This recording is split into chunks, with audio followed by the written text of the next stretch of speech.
चलिए, नमस्कार। अभय research class में आप सबका स्वागत है। मैं अभय कुमार आप सबको अभय रिसर्च क्लास में स्वागत करता हूं और मैं लेकर आ गया हूं 12th क्लास की जो बायोलॉजी का चैप्टर जो 10th है उसको हम लोग बहुत ही गहराई से और जो उसके जो इम्पोर्टेंट फैक्ट है उस सबको समझते हुए हम लोग आगे तब पढ़ेंगे। तो चलिए हम लोग शुरू करते हैं। इस चैप्टर का नाम है मानव कल्याण में सूक्ष्म जीव। यानी मानव के जो कल्याण है, मानव कल्याण का मतलब होता है जो मानव के जो वेलफेयर है, यानी जो उसकी उपयोगिता है, उसकी अच्छाइयाँ है, उन्हें किस तरह से जो सूक्ष्म जीव है हेल्प करते हैं उसके बारे में हम लोग चर्चा करेंगे। तो हम लोग देखिए, ये चैप्टर हमारा 10th है और इसमें हम लोग पढ़ेंगे कि जो सूक्ष्म जीव है वे कितने प्रकार के होते हैं और ये जो सूक्ष्म जीव है किस तरह से मनुष्य को उसके जो दिनचर्या होता है, जो आगे की जो जिसमें ताकि वे प्रोडक्ट का उत्पादन हो या दवाइयों का निर्माण हो या भोजन का पाचन हो या किसी भोजन का निर्माण हो, इन सब में ये किस तरह से ये हेल्प करता है, इस सब के बारे में हम लोग बहुत ही विस्तार से चर्चा करेंगे। तो चलिए हम लोग देर न करते हुए अपने टॉपिक पाते हैं और बहुत ही ये हम लोग पार्ट बाई पार्ट में चेंज करेंगे और बहुत ही छोटा छोटा क्लास लेकर आएंगे ताकि हम लोग को पढ़ने में इंटरेस्टिंग आए।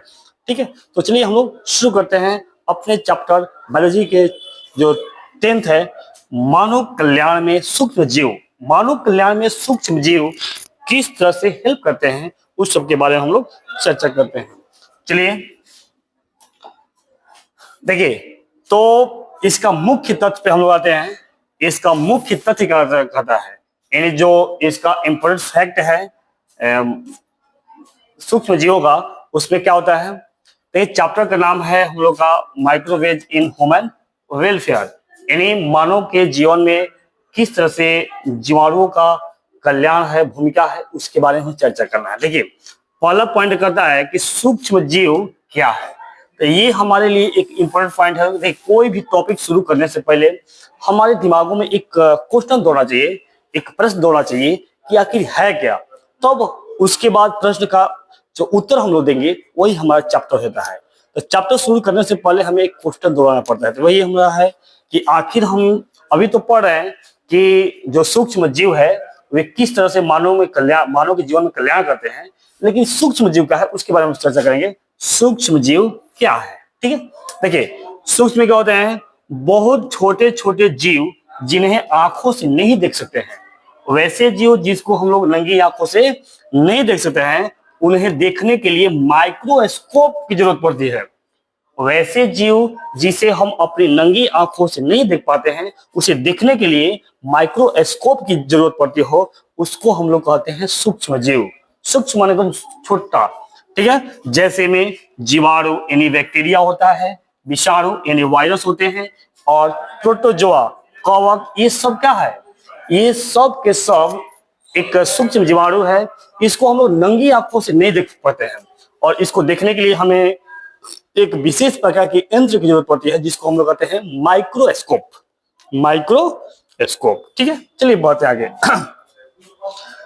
यहाँ पे दूसरा पॉइंट कर रहा है कि सूक्ष्म जीव कहाँ पाए जाते हैं। दूसरा क्वेश्चन क्या होता है कि सूक्ष्म जीव कहाँ पाए जाते हैं। पहला तो क्वेश्चन था कि सूक्ष्म जीव क्या है, तो सूक्ष्म जीव हम लोग समझे कि वैसे जीव जो हमें नंगी आंखों से नहीं दिखाई पड़ते हैं, जिसको देखने के लिए माइक्रोस्कोप की जरूरत पड़ती है, उसको कहते हैं सूक्ष्म जीव। जैसे में जीवाणु होते हैं, विषाणु होते हैं, प्रोटोजोआ होता है, कवक होता है।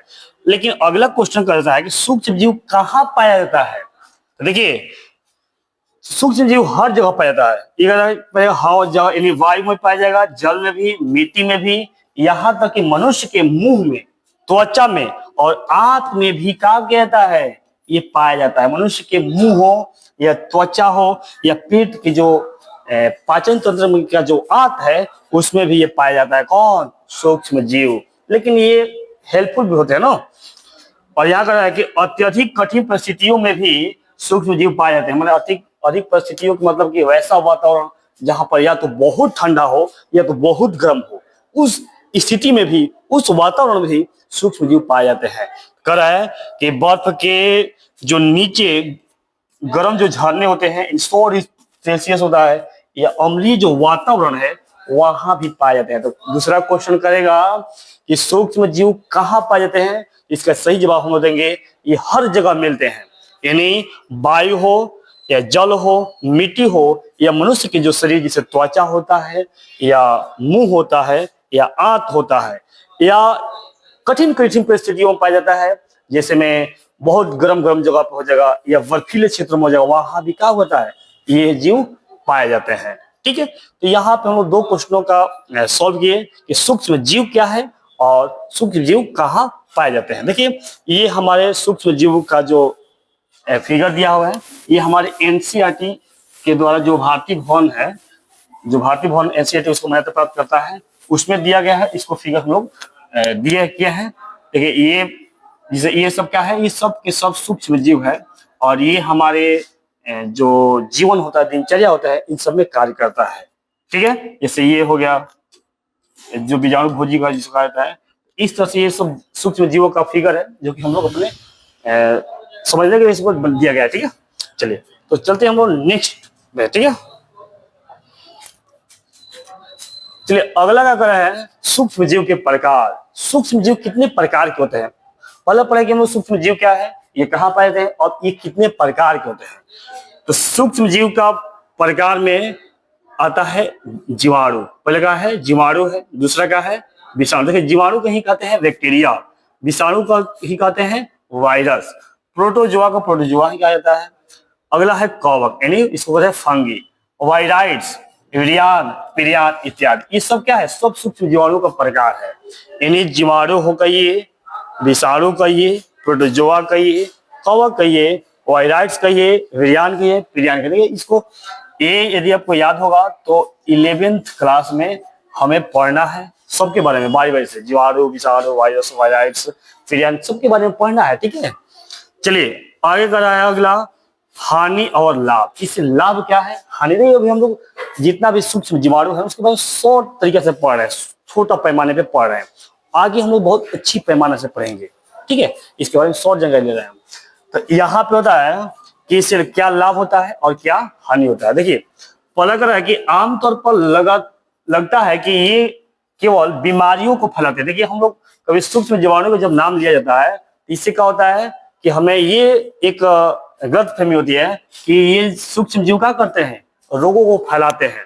ठीक है, जैसे में टाइफाइड हो गया, हैजा हो गया, इस तरह से संबंधित बहुत सारी बीमारियां हैं, उसको क्या करता है, ये फैलाता है।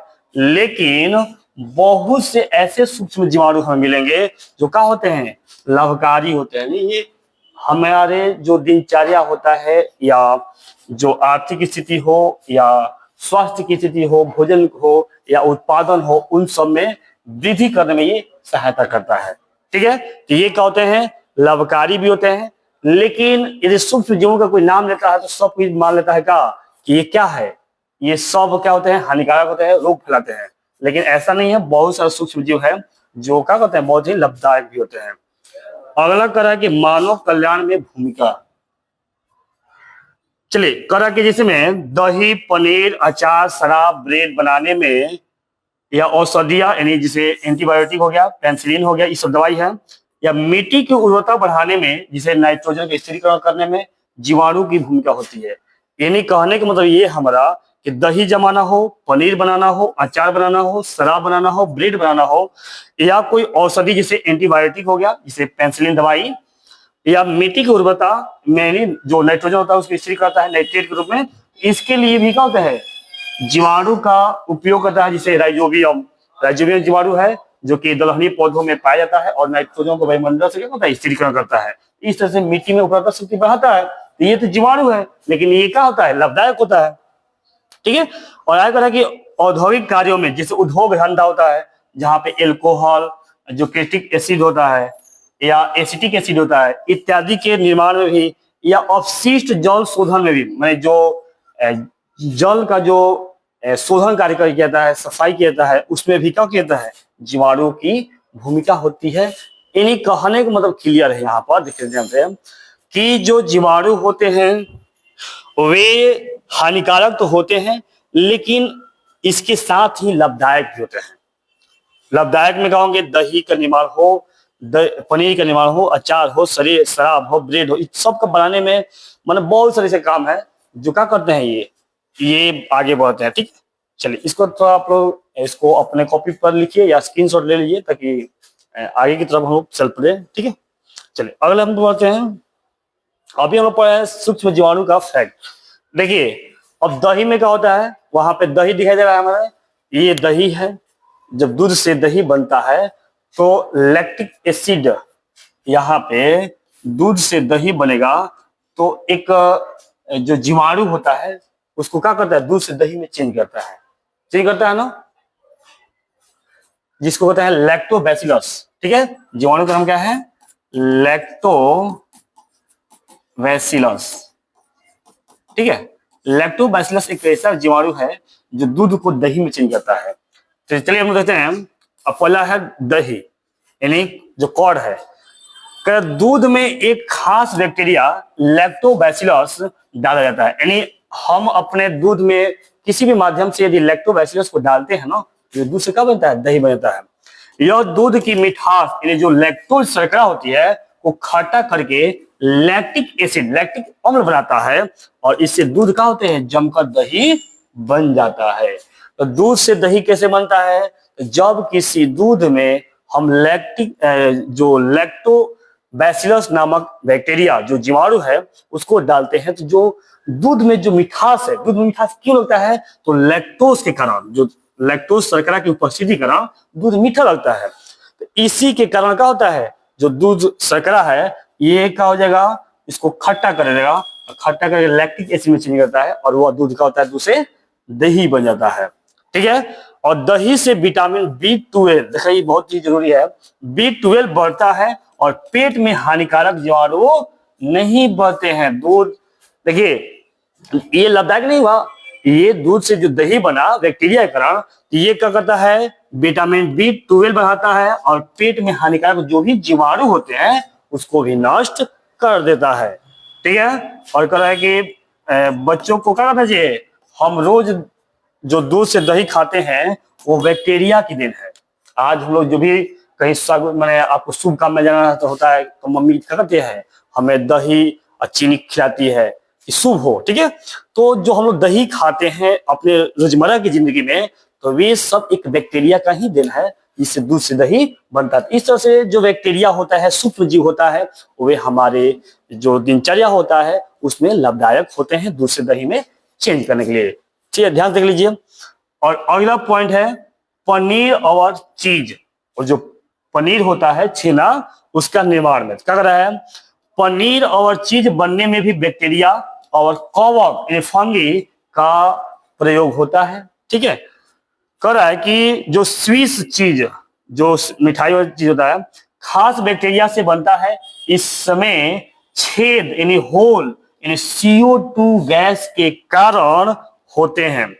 यानी जब इसमें बैक्टीरिया जाते हैं तो वहां पे क्या करेंगे, वे गैस छोड़ते हैं जिसका होता है CO2। इसी कारण, यही कारण है कि जो पनीर होता है, पनीर में छिद्र हो जाता है।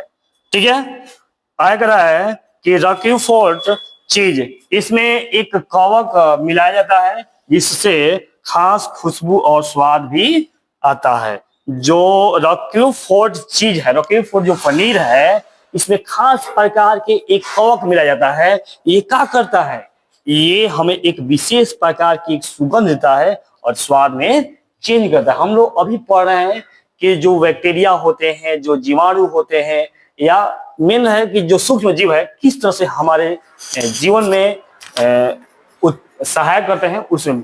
और हम लोग का हेडिंग था ये है कि घरेलू उत्पादों में सूक्ष्म जीव किस तरह से हमें हेल्प कर रहा है। ठीक है, घरेलू उत्पादों में सूक्ष्म जीव किस तरह से हमें हेल्प कर रहा है उसको हम लोग पढ़ रहे हैं। देखिए ये हमारा पनीर है। ठीक है, चलिए फिगर के बारे में समझाया गया है, जितना भी समझ में आ जाए। आगे दिया है इडली और डोसा। देखिए जो इडली और डोसा बनता है उसके निर्माण में भी जो सूक्ष्म जीव है वे बहुत ही अच्छी होता है। देखिए कह रहा है कि इसके घोल यानी जो वेटर होता है को बैक्टीरिया फुलाता है। देखा कि बहुत मुलायम होता है, बहुत नरम होता है। जो इडली हम लोग खाते हैं बहुत ही, जो चावल से बनता है बहुत ही नरम और मुलायम होता है। क्या होता है? क्योंकि उसमें बैक्टीरिया होता है। ठीक है। हेलो फूला हुआ आटा, हेलो बैक्टीरिया किण्वन से गैस CO2 निकालते हैं, जिससे आटा फूला हुआ और मुलायम हो जाता है। यानी जो बैक्टीरिया होता है वहां पे किण्वन की क्रिया करता है।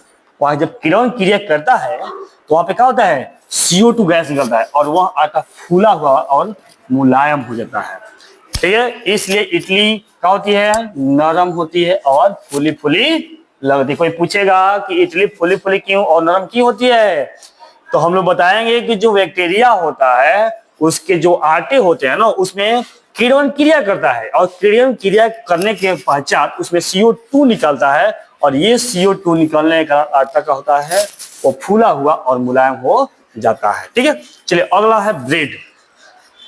ब्रेड बनाने के लिए ईस्ट, ब्रेड बनाने के लिए जो ईस्ट नाम का एक सूक्ष्म जीव है उसको मिलाया जाता है। ईस्ट नामक सूक्ष्म जीव मिलाया जाता है, जिसको अपने गांव देहात में कहते हैं मीठ का सोडा ना। मीठ का सोडा को मिलाया जाता है, उसको ईस्ट कहा जाता है ना, किसमें? ब्रेड बनाने के लिए। ठीक है। तो ईस्ट गैस बनाता है जिससे आटा फूल जाता है। देखिए इसमें भी क्या हो रहा, ईस्ट एक गैस बनाया जिसके कारण वो फूल जाता है और ब्रेड नरम हो जाता है। ब्रेड क्या होता है? नरम होता है, जिसमें हेलो नमस्कार की ब्रेड ईस्ट की वजह आप से क्या सभी। होते हैं? हेलो फूलकर मुलायम रहते हैं। देखो जो बेकरी में जो ब्रेड बनाया जाता हो या जो केक बनाया जाता है, केक में भी इसको सबसे ज्यादा इस्तेमाल किया जाता है। तो इसमें क्या किया जाएगा? ईस्ट मिला दिया जाएगा। जब ईस्ट मिल जाएगा तो फूल जाएगा, यानी उसमें गैस निकलेगा CO2, तो वह मुलायम और क्या नरम बना देगा। ठीक है।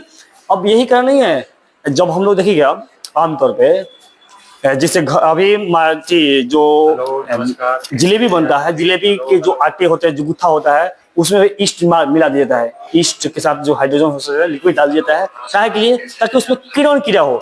किण्वन कौन करेगा? बैक्टीरिया करेगा।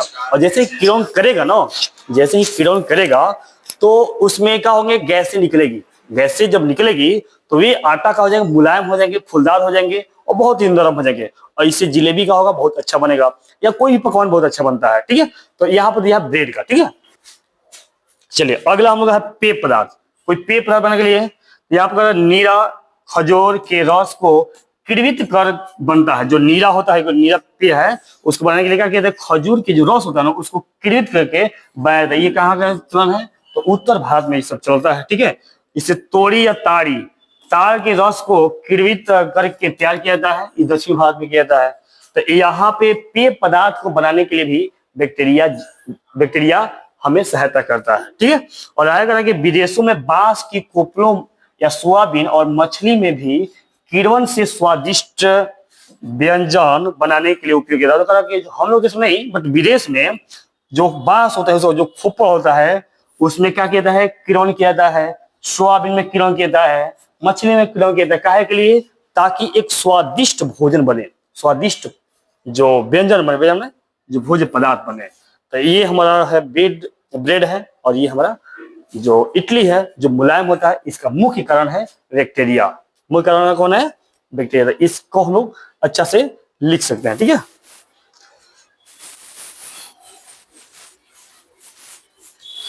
चलिए अब लोग अभी हम आगे देखते हैं कि किस तरह से ये हमारे, चलिए आज हम लोग इतना ही पढ़ते हैं, क्योंकि बहुत शुरुआत करते हैं हम क्लास को, और कल से हम लोग बहुत विस्तार से और इसके आगे पढ़ेंगे कि किस तरह से बैक्टीरिया जो होते हैं, या जो वायरस होता है, या कवक होता है, प्रोटोजोआ होता है, हमारे दिनचर्या में किस तरह से ये हेल्प करते हैं, इस सब पर हम लोग विस्तार से चर्चा करेंगे। तो आज थोड़ा छोटा क्लास चला, लेकिन शुरुआत कर दिए हम लोग। ठीक है। अब हम लोग नियमित रूप से रोज क्लास करेंगे, और हम लोग का जो क्लास होगा शाम 7 बजे से शुरू होगा। ठीक है। शाम 7 बजे आप अपने क्लास से जुड़िए, और इस क्लास को शेयर करिए और सब्सक्राइब करिए और लाइक भी करिए। ठीक है। तो चलिए हम लोग नेक्स्ट में मिलेंगे, और आपको बता दें कि हमारा जो ऑनलाइन क्लास है वे अभय रिसर्च क्लासेस चलता है, और जो ऑफलाइन क्लास है वे ज्ञान कुंज कोचिंग सेंटर मेला रोड बिहिया। आप भोजपुर यहाँ पर आकर ऑफलाइन साइंस के जो 11th होता है, जो 11th है और जो 12th है, इसका क्लासेज साइंस के A to Z आप लोग अन्य जो भिन्न भिन्न टीचर होते हैं उससे ले सकते हैं ऑफलाइन। ठीक है, और समय होता है हमारा 6 से 10, 6 से 10 सुबह में आप लोग अपना क्लास यहाँ पर कर सकते हैं। तो हमारा पता है मेला रोड, बिहिया, भोजपुर, और कोचिंग का नाम ज्ञान कुंज कोचिंग सेंटर। ठीक है, तो चलिए हम लोग चलते हैं और नेक्स्ट एपिसोड में बहुत विस्तार से लाएंगे। आज शुरुआत किए थे, इससे थोड़ा सा हम लोग बनाए ताकि हम लोग पढ़ाई की शुरुआत कर लें। ठीक है, चलिए नमस्कार, जय हिंद, जय भारत, वंदे मातरम।